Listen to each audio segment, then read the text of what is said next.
Добро утро, ја следите утринската програма на Телма Утрово да си кажеме за студентите, авангардата во едно општество, за нивните предизвици и за предстојната академска година, како се очекува да почне таа. Гости во студиото се Александар Николовски и Александар Ристовски, преседател и подпреседател на Универзитетското студентско собрание. Добро утро, добредојавте во студиото на Телма. Добро утро. Добро утро. Испраќаме една академска година, односно една академска година е на крајот. Што ја одбележа накусо еден коментар, дали сте задоволни од тоа што минавте како студенти и како студентско собрание? Доста активности, посебно протести, проблеми, решавање на проблеми и соочување со доста голем број на проблеми, плюс економската криза влијаеше пак врз животниот стандард на студентите, но исто така и доста голем број на активности поврзани со развој на студентските вештини, развој на студентските кариерни можности и како Универзитетско студентско собрание во овој 6-месечен период имавме околу 40 до 50 настани, баш поврзани од интердисциплинарно за подобрување на студентскиот стандард и бурна академска година. Бурна. Меѓутоа, дали се врати достоинството на студентот, како велиме општествена авангарда? Студентите треба да се оние кои диктираат трендови во едно општество? Се чувствувате така? Па уште не е целосно вратен нормално, ама почетокот на враќањето дефинитивно мислам дека се осеќа со прилично доста притисоци и почеток на комуникација со некои од властите и со поврзано со закони, со некои од стандарди и реновирање на студентски домови и така натаму. Почна реновирањето? Да, почна. После долги не само на лист, го видовме да. и лично дека почна. Ајде со ред. 17 ноември е меѓународен ден на студентите. Како зборуваме за враќање на достоинството, на угледот, на чувството дека ете сте вие таа општествена елита, промоторот на трендовите, кога не ве удостои со присуство ниту ресорниот министер? Ако не се лажам, поправете ме ако грешам, дали на настанот дојде физички, присуствуваше министерот за образование? Вака, може би не треба да се навраќаме. Не, треба да се навратиме, треба да се навратиме да се спомнат тие моменти.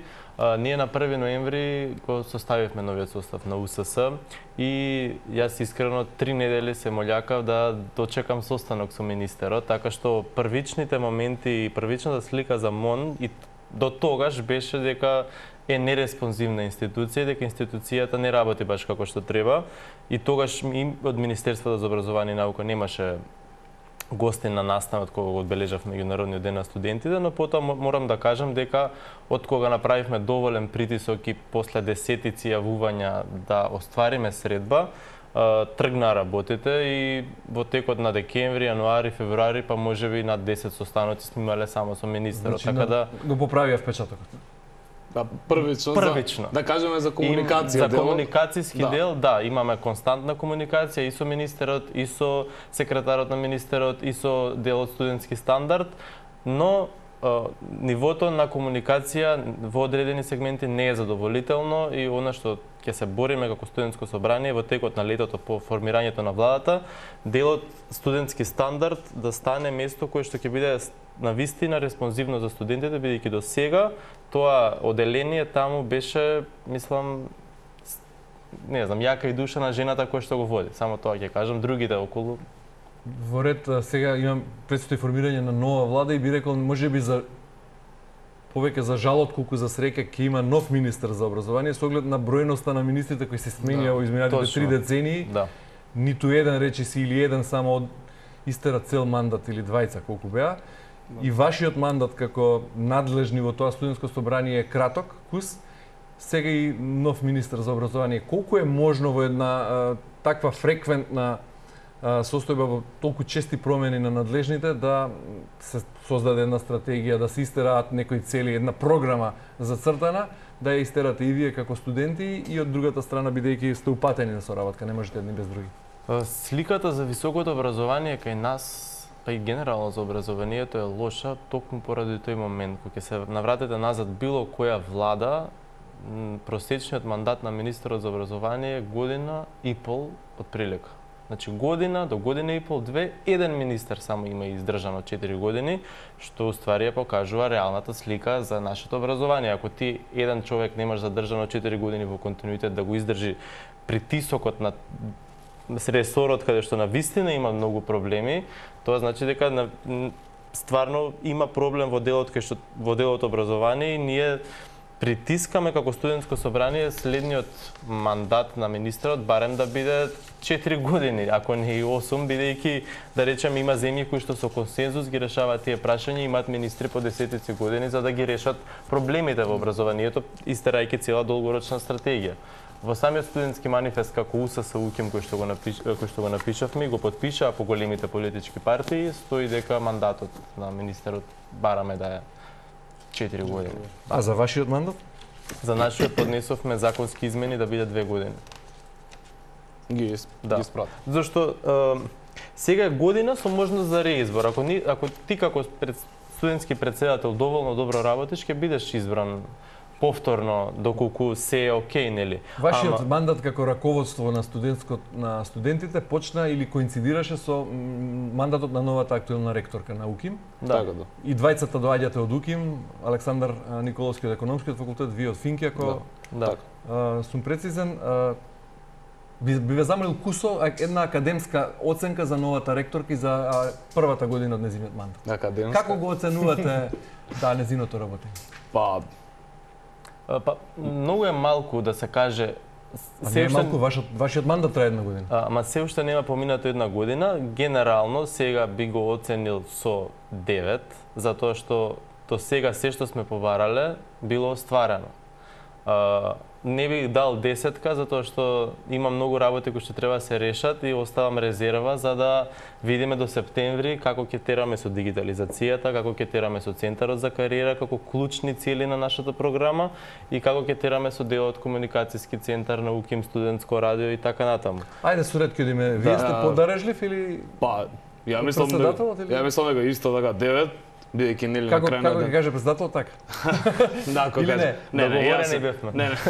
Не, мислам дека стварно се до сега направено, но кога што кажавме, имаме работи кои што би требало да се завршат некаде при крајот на мандатот. Добро, и вака да го сврдиме прашањето, зошто не 10-ка? Што ви недостига за да го комплетирате впечатокот? Времето. Така. Не, во тоа време ја прашав за првата година од незиниот мандат, зошто 9-ка, а не 10-ка? Што во кој дел ве изневери, на пример, или не ги исполни вашите очекувања? Едноставно мислам дека добро, ако гледаме така веќе не може да се оцени, треба да помине до сега, да, ама треба, има многу работи кои што се во процес, добро се завршуваат, но без крајот џабе било таа пола година. Уште не полагала ректорката на крај на академска година. Крајниот испит не од активноста на часовите, од колоквиумите. До сега колоквиумите се со 10-ка, но испитот да видиме. Испитот да најдете на крај, да. Добро, новата академска година почна со зголемување на месечната кирија во студентските домови. За некои 30%. Трошоците за амортизација се зголемија исто така. Знам се жалеа студенти дека при вселување во студентските домови за 4 листови да испечатат од А4 формат плаќаат 500 денари. 300 денари плаќаат за фиктивна картичка за јадење за која воопшто немаат потреба, односно не ја користат. Тоа беа генерално стари проблеми со кои почна актуелната академска година која завршува. Што направивте вие како студентско собрание во поглед на овие основни работи, па потоа ќе одиме на дигитализација и на другите проблеми? Вака, првично морам да кажам дека работата на студентските домови и студентското организирање таму е регулирана со друг закон и таму се има совет на станари студенти. До сега во студентскиот дом Пелагонија нормално се функционира тој совет и дечките супер работат. Додека пак во Државниот студентски дом Скопје, под чија надлежност се СТИФ и ГОЦЕ, поради студентска незаинтересираност, таму нема тело кое што ги решава проблемите на студентите. Ние, како студентско собрание на УКИМ, се нафаќавме да ги решаваме проблемите на нашите студенти што живеат таму, иако тоа не е под наша надлежност, затоа што во домот треба да се има совет на станари.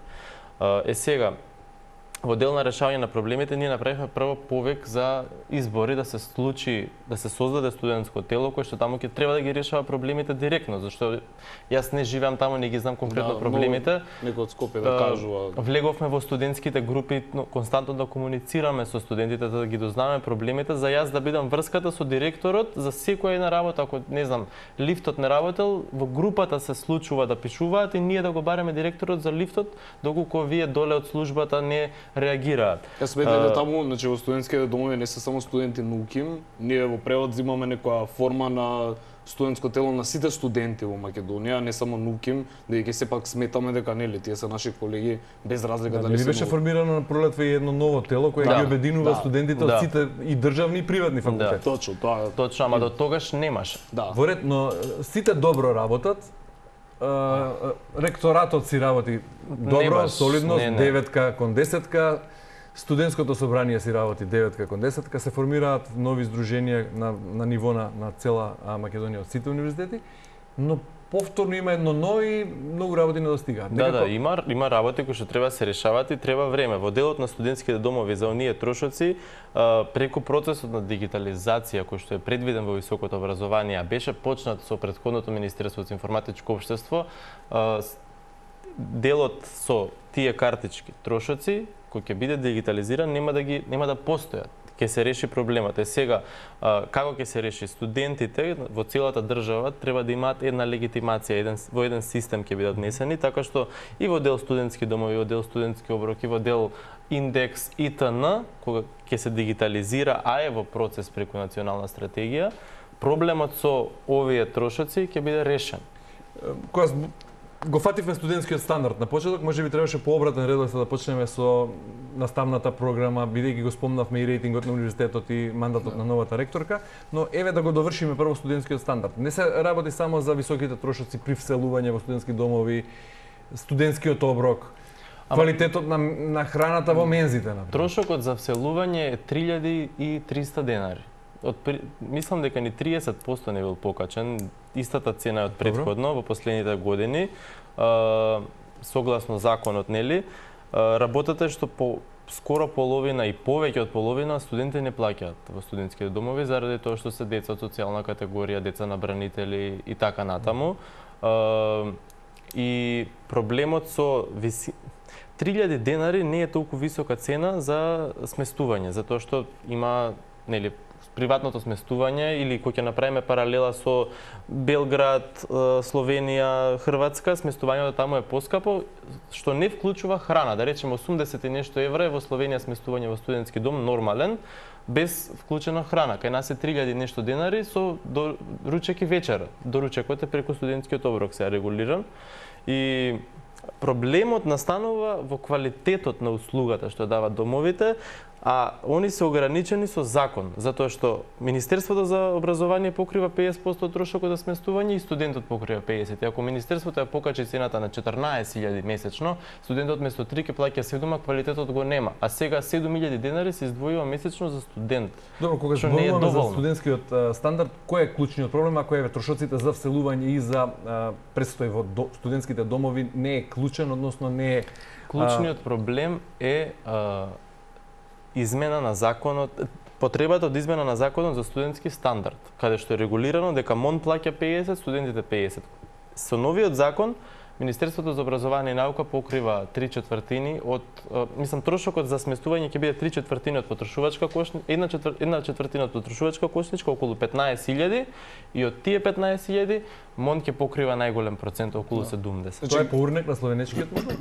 Мислам дека да, така е правен законот, кога ќе се донесе стандардот ќе биде многу подобрен во студентските домови и плюс со реновирањето на Стив Наумов и Кузман се надеваме да чекаме дека студентскиот стандард ќе биде многу подобар за разлика од тоа што бил во последните 10 години. Кога треба да заврши реконструкцијата на Стив Наумов и Кузман Јосифовски питов? Кузман почна сега, значи 18 месеци да ставиме дека ќе каснат за 2 години од прилика. Исто и Стив Наумов исто.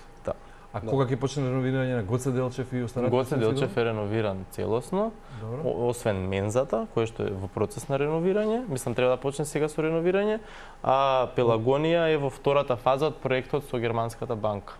Вкупно имаме 7 студентски домови, колку? Во држава 9 се предвидени да се реновираат. Кога ќе се реновираат останат? По завршување на Кузман и Стив, предвидено е во проектот да продолжат Пелагонија и останатите во државата Штип, Битола, Охрид. Значи сегашните матуранти или полуматуранти, можеби, ќе дочекаат вселување во нови студентски домови, комплетно реконструкција.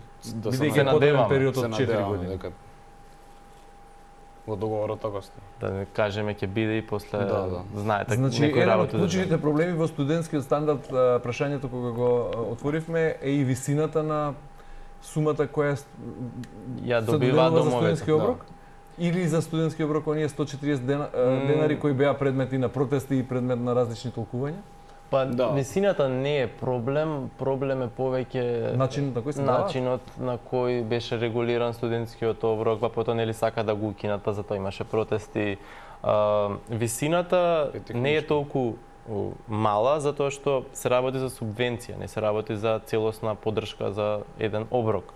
Ако го видиме словеничкиот модел каде што 3,80 евра е оброкот кај нив, они дополнително доплаќаат за храната која што купуваат таму. Јадење чини 7-8 евра, да речеме, минус 3, они доплаќаат плюс 4 евра. Кај нас за 140 денари можеш да си купиш и доручек одреден, или ручек, или па доколку доплатиш, 9 до 200 денари можеш да јадеш и оброк кој што е квалитетен, нутритивно, ориз со салата и месо. И според мене мислам дека не е само висината на колку имаме, можеби треба да се изградат повеќе објекти околу факултетите, кои што исто така ќе нудат во понормална цена, оброк кој што е со висината на нашиот оброк моментално. Бидејќи вака е само како дивиот запад кој колку сака цени ќе си става и може утре да ги накачат за уште 50 денари да се качи пак инфлација и тие пари ќе треба да се накачуваат, наместо што ви рекле фиксни цени се стават околу факултетите, кои што ќе бидат само за студенти и знаеме дека нема да бидат злоупотреба некаква од страна на било кој човек да доаѓа да се купува, туку само таа студентска картичка за студенти наменета, субвенции може дополнително од влада или од самиот универзитет да се доплаќа и така ќе има порегулирано наместо ајде да се качат цените, па ние докачуваме, пак има 6 месеци дупка, чекање ајде да ги накачиме па протести. Вака ќе знаеме толку е цената, толку е картичката и дополнително трошоци ќе се плаќаат од универзитет, можеби влада. И нема мора да мериме во четвртини бурек. Да, баш така. Рековте да оставате 18 месеци е предвиден рок за изградба на реконструкција на Стив Наумов и Кузман Јосифовски, меѓутоа оставате период дека ќе се доцни.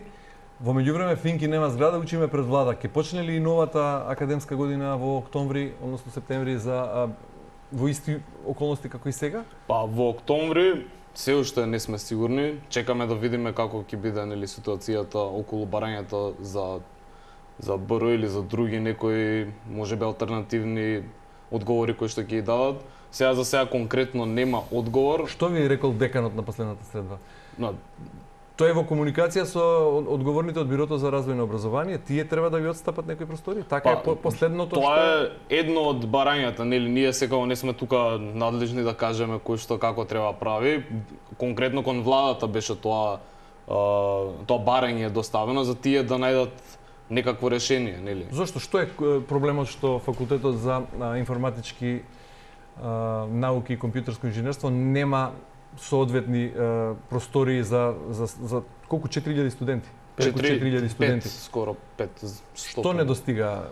Простор? Само простор, мислам дека моментално е главниот проблем, кога ние имаме барање за краткорочно и за долгорочно решение. Краткорочното решение е моментално за следната учебна година од октомври да се најде простор кој што ако сега се обезбеди, ние како што сме разговарале на деканатската управа, би имале можност да ги спремиме одма да се почне таму уште од октомври, да може да имаат лабораторија, училништо. Како изгледа сега еден студентски ден на Финки?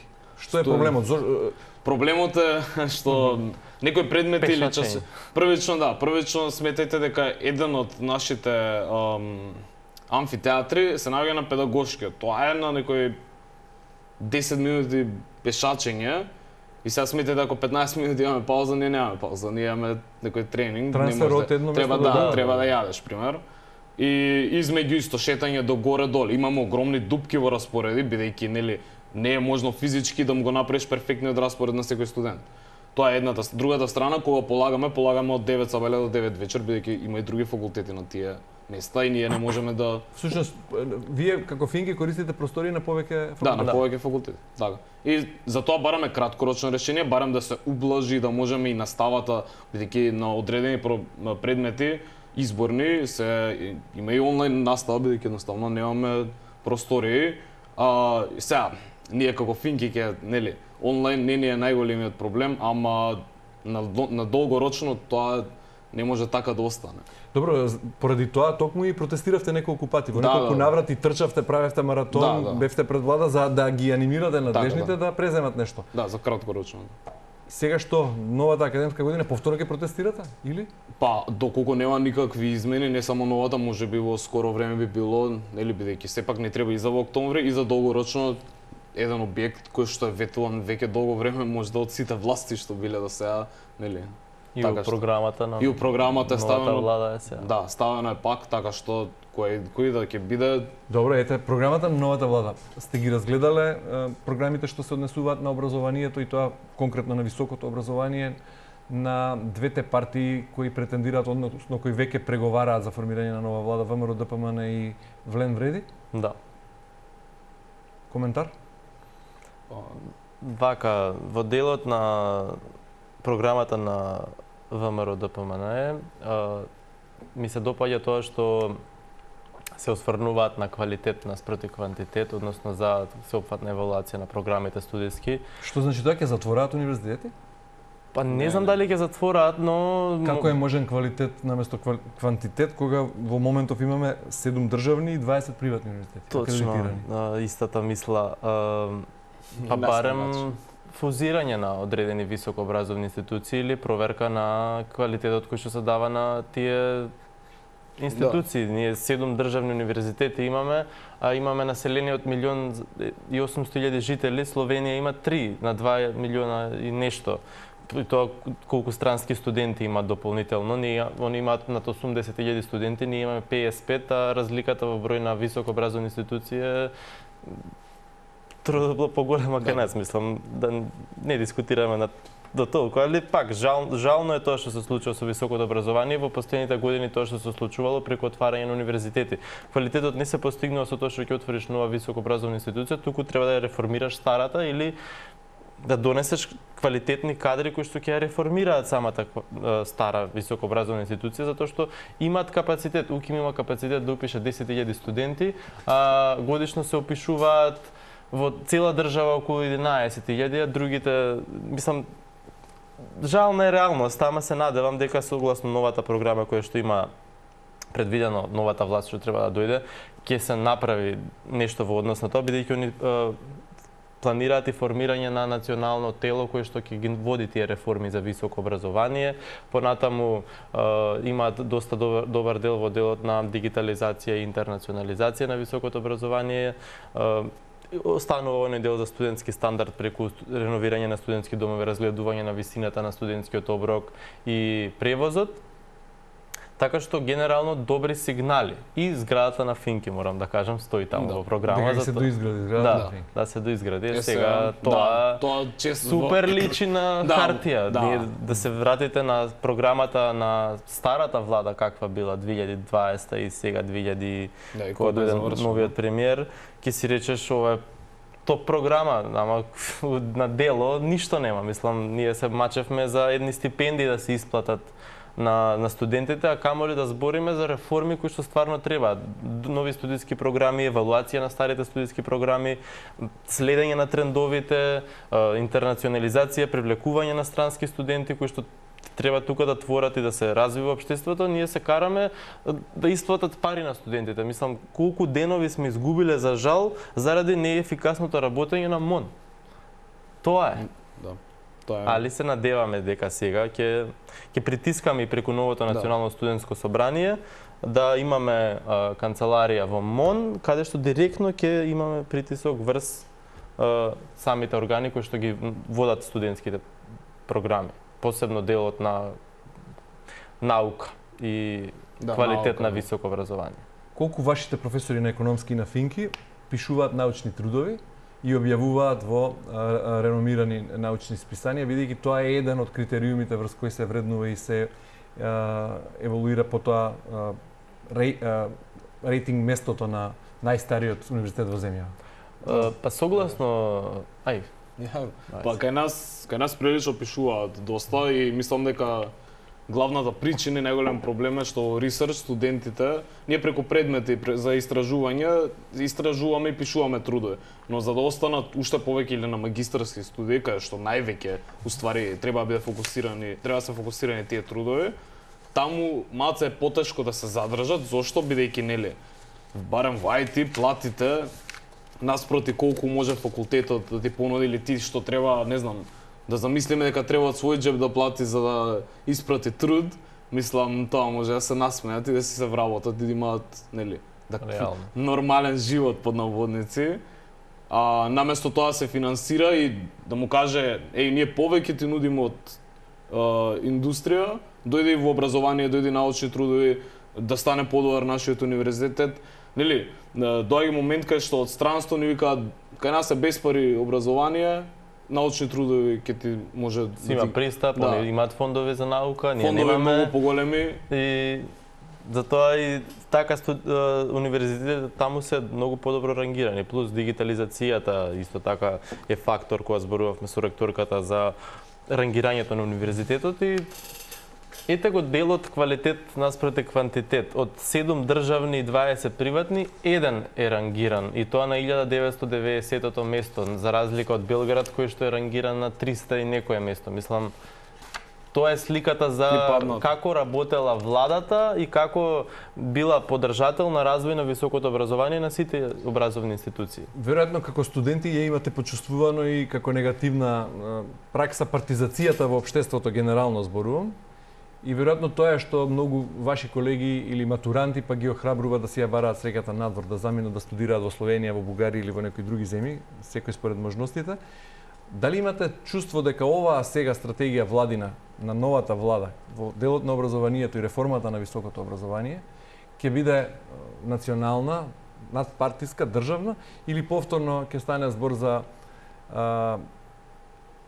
партиска програма која ќе треба да се реализира во наредниот период и кој ќе нема широк општествен консензус за да биде успешна.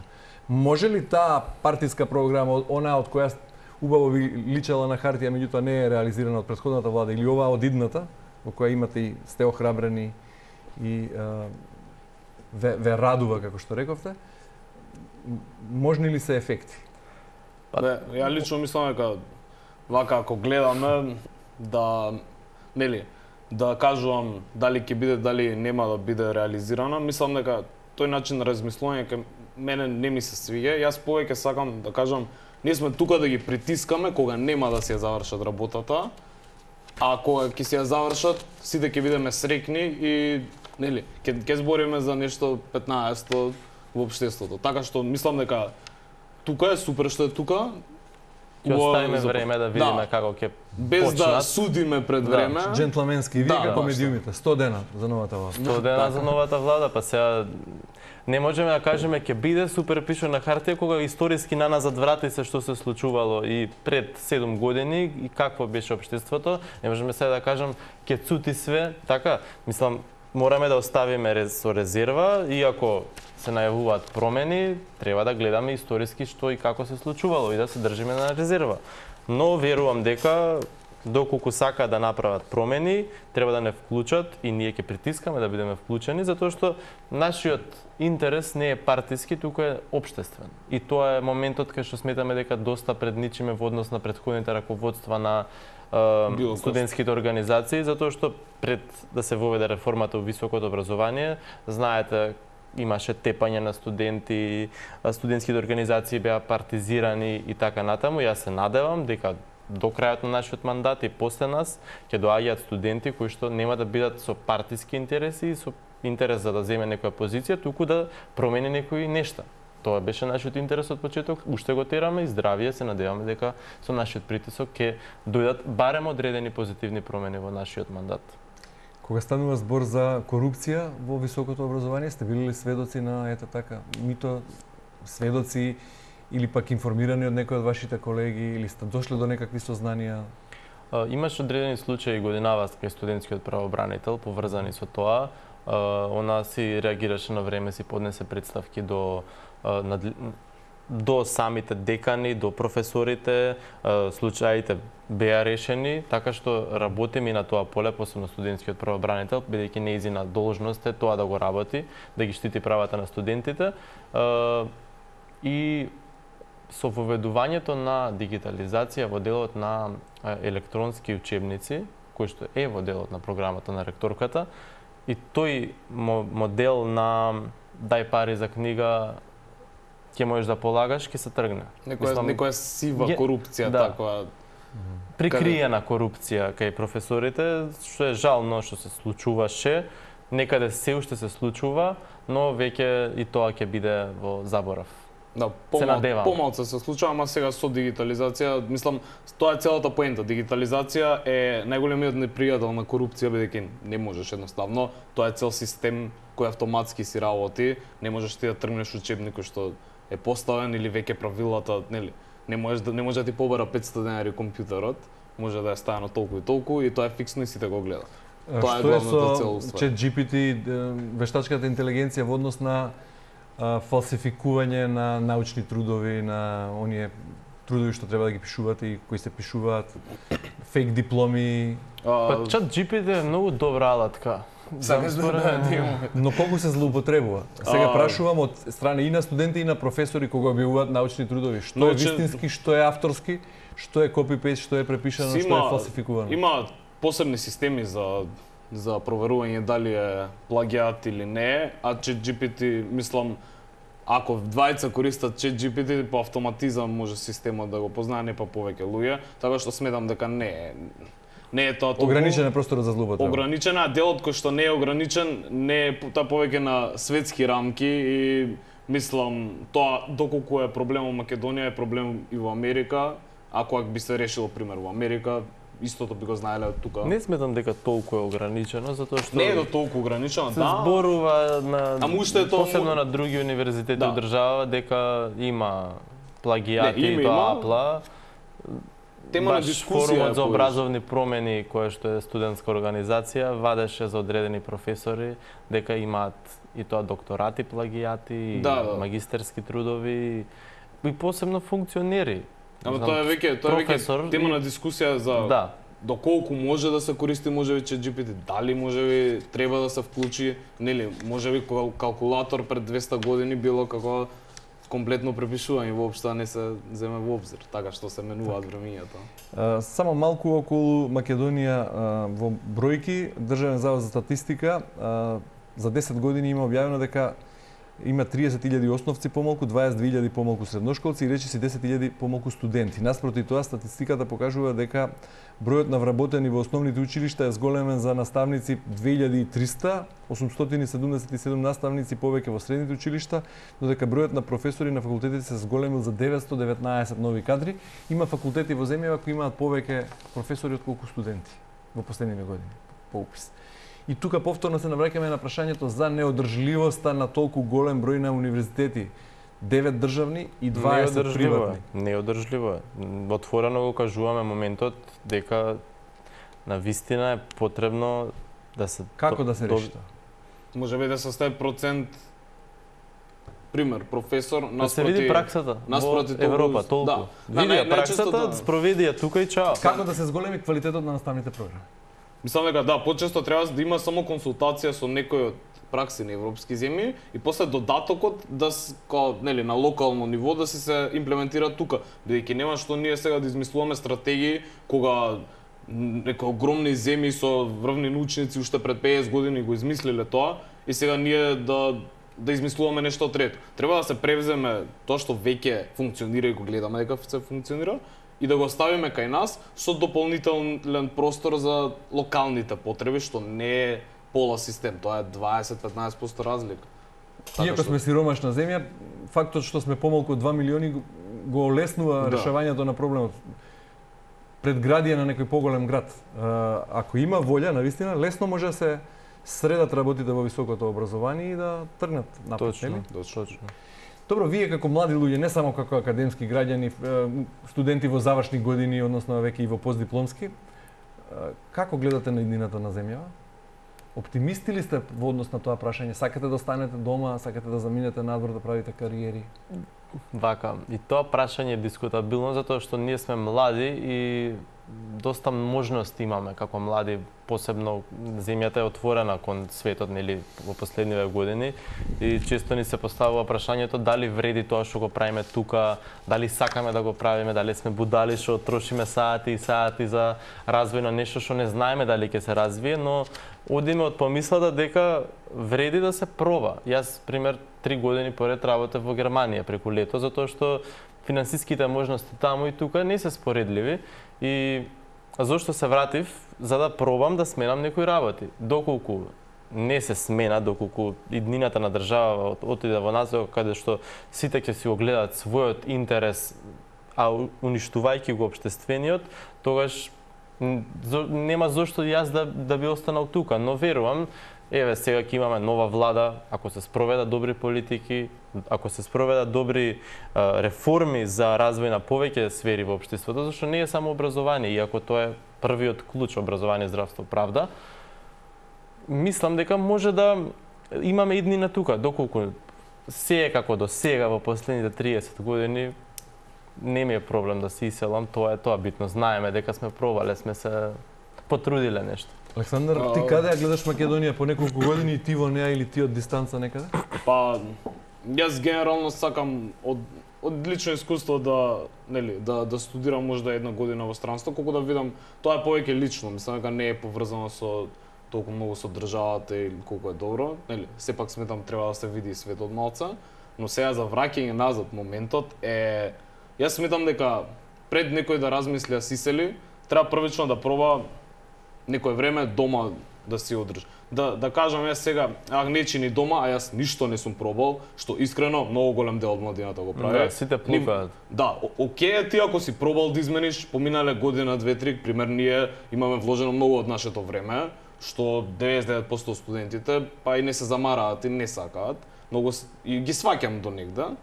Но сепак сметам дека првин дома почни, пробај да смениш нешто, па можеби ќе се смени, еве и да се уште тебе не ти убаво, ќе си отидеш, нама наследните генерации ќе оставиш нешто подобро за тие да останат. Бидејќи сите знаеме, на никој не му било преубаво кога бил на аеродром. Сите сме се разделили од некој дома и тој дел никогаш не треба нели да го заборавиме. Треба да кажеме, еј чекај, дај да пробаме да смениме нешто, да подобриме за барем следните генерации. Ви пречи тоа критизерство. Имате впечаток дека многу се критикува, а малку се прави. Тоа е најголемото искуство да сега во студентскиот. Тоа е типично за нашиот менталитет? Да, и за жал. Па може да видите од сега ние сме малце воркохолици и ние кога работиме од сабајле до вечер често се соочуваме со она, брат, види, ние работиме како будали, другиве у кафичи седат, полно е. Да. И мрчат при тоа. Да, оброкот на кафе го трошат. Да, и при тоа ние не чиниме, пример, не знам, не сме вратиле на одредена порака и одма, ура, ние сме лошите, уствари има многу луѓе што зборуваат, а не прават. Еве рековте сте биле во Германија неколку лета поред, или во тие студентски размени, или во контактите со колегите од странство. Ве прави ли нешто фрустрирани, инфериорни кога се споредувате со студентите од другите земји? Што е она што најмногу ве фрустрира во текот на еден ден кога ќе станете и излезете од дома? Кога ќе облечете оделото на студенти на академски граѓани во Македонија? Па најмногу јас бидејќи имам завршено транспорт и шпедиција средно, делот со сообраќајниот хаос во градот е тоа што мене ми прави да се нервирам, но сум отпорен на тие работи затоа што тоа е, ќе си кажеш дека не треба секој ден да се нервираш заради тоа и дека треба време за да се средат некои работи, ама 30 години не се средуваат, така што како да ви кажам, една од фрустрациите е таа. У Германија друг свет е, мислам, посебно системот како функционира. А се чувствувате помалку обучени, помалку едуцирани или помалку способни од германските студенти, например, некој? Јас мислам дека не, затоа што тие таму, например, се им е средено и можеби не се соочувале толку со проблеми за да ги решаваат. А ние тука, да речеме, имаме предност затоа што ние сме решавале проблеми, знаеме да се снаоѓаме повеќе у ситуации, повеќе искуство имаме. Конкретно јас сум работел, у исто време сум студирал, во исто време сум вежбал и знаеме повеќе да се снајдеме од типот да решаваме ситуации, додека можеби они имаат повеќе знаење и повеќе се посветиле на одредено нешто, но мислам дека кога би отишле ние таму, дека имаме предност во одреден дел затоа што живееме во криза цело време. Да, а тие не се навикнати на кризи ситуации. Кусо, само Александар, и да завршуваме, морам и некој интересно би разговарал со млади луѓе цел ден. Па и јас имам некој такво слично искуство дека така со транспорт, можеби со некои организацијски моменти, тоа е главниот момент што се решливи, а од страна на знаењето сметам дека сме прилично на исто ниво, а разликата е компетитивноста и ние сме едноставно погладни на моменти. Има надеж за држава. Има надеж. Има. Што младината верува, тогаш добре. Мора добар пат. Мора да има, така. Александар, ви благодарам многу за гостувањето во утринската Натална. Ти благодарам.